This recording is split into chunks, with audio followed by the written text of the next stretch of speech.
Look, man, I don't know what to tell you. The turkeys damaged your car. I didn't do it, I swear.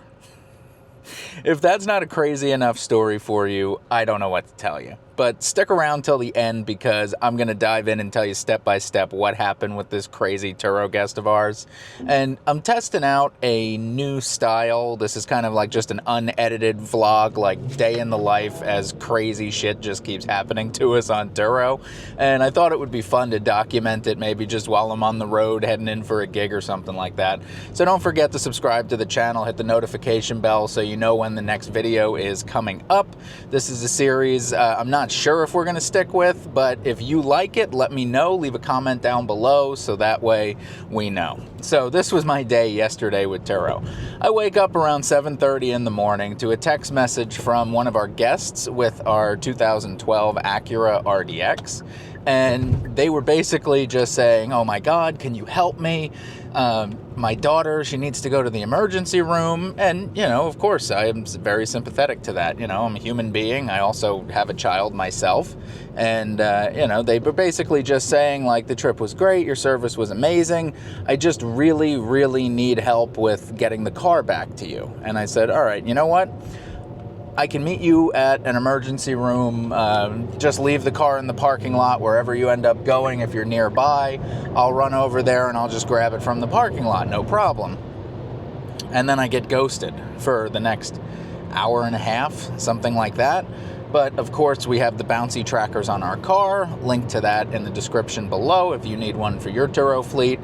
And we're getting like tacos and we're going to Target and we're just stopping at the gas station, but never once did the car actually go to an emergency room. So now I'm starting to call bullshit here, which, you know, it's horrible to say because I don't know for sure. I'm just looking at where the vehicle goes and what the guest is telling us. So, you know, I'm not going to jump to any conclusions, but that's what I surmise is happening. So I contact the guests because they still haven't given me a location where the car is going to be, and I just say to them, like, hey, look, you know, I got to run out for work soon. If you need me to pick this up, like, you know, just send me the address. I'm happy to take care of it. And then they say, oh, no, it's at my house. Can you just come here? I parked it in the backyard behind my property, and you could just, you know, walk in the back and go get it. And I'm like, that's a little uncomfortable. And of course, it's in an area that's high crime, so I'm a little concerned about that as well, just from, you know, a safety perspective, of course. But just something didn't sound right about it. So I contacted Turo, let them know what was going on. Now, the guest still had about 90 minutes to return the car. The trip was due at 11. This was around 9:30 in the morning. And I spoke to the Turo person there, and they were amazing. You know, we've had some stories where, you know, it wasn't the best or the fastest service, but this person, Gabriel, was the most diligent person I've ever spoken with when it comes to Turo support. He understood the situation exactly. He contacted the guest multiple times to try and get them to return the vehicle. The guest refused to return the vehicle, just said, too bad, so sad, come get your car if you want it. So he put in for a tow request because he understood our safety concern, and all of that is to be charged to the guest. So, yeah, for some reason, the guest just didn't want to bring the car back. I don't know if they, like, canceled their credit card or something, so they won't get charged. But either way, we're not responsible for the fees that were used in the tow. And also, supposedly, the guest is going to be hit with an improper return fee. We already charged them for the gas because, of course, they didn't fill up the gas tank, even though they said they did. So that was the first story of the day with Turo, and thankfully, usually when our car is out of state and not needing a tow to come back, it takes a week, 2 weeks, so you're better off just going and getting it yourself. But for some reason, Gabriel, my hero, my Lord and Savior of Turo, was able to figure out a way to get them to pick up the car the same day. So he actually got the Acura back later that day in the afternoon. Amazing. I cannot speak highly enough about that man. So our second story, and this is where the turkeys came in. We had a guest who was using our 2014 Kia Sedona, had it for a couple days or something like that, and there was damage on the car when it came back. And it was actually worse than I thought. It looks like a long scratch in the back, and our minivan has a lot of physical damage on it anyway over the trips that it's had. Definitely one of our most abused vehicles, as you've heard some of the stories already.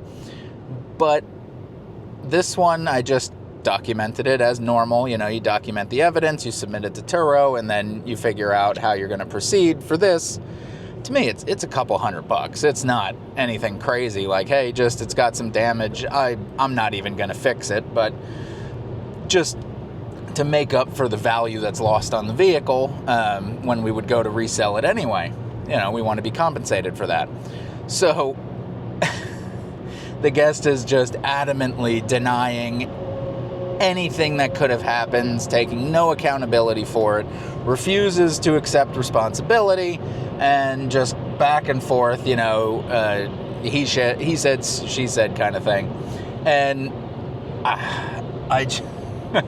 it got to the point where 4 or 5 times in a row, the guest keeps mentioning like how heroic they were, like there were all these birds in the rainstorm that were like getting under people's cars, and like, oh, I went out there multiple times and shooed these birds away. They kept trying to get under the car because it was raining. And I'm like, okay, all right, thank you, I appreciate it, but we still have damage on the car that quite literally just looks like somebody scraped against something when they were backing up. Anyway, she continues down the same path, denying everything and mentioning how large these birds were. And then finally, she says, I was shooing away. It must have been a turkey. This bird was so big. It must have been a turkey. I swear it was a turkey. And I was shooing it away, and I don't know what happened. So I finally just had to say, I totally understand your concern. Are you saying that the turkey caused the damage on the car? And after that, she's just like, I don't want to keep going back and forth and blah, blah, blah. But yes, I think that is what must have happened because I didn't do the damage to your car. Okay, the turkeys did it. Well, I don't know how I'm going to proceed about that one.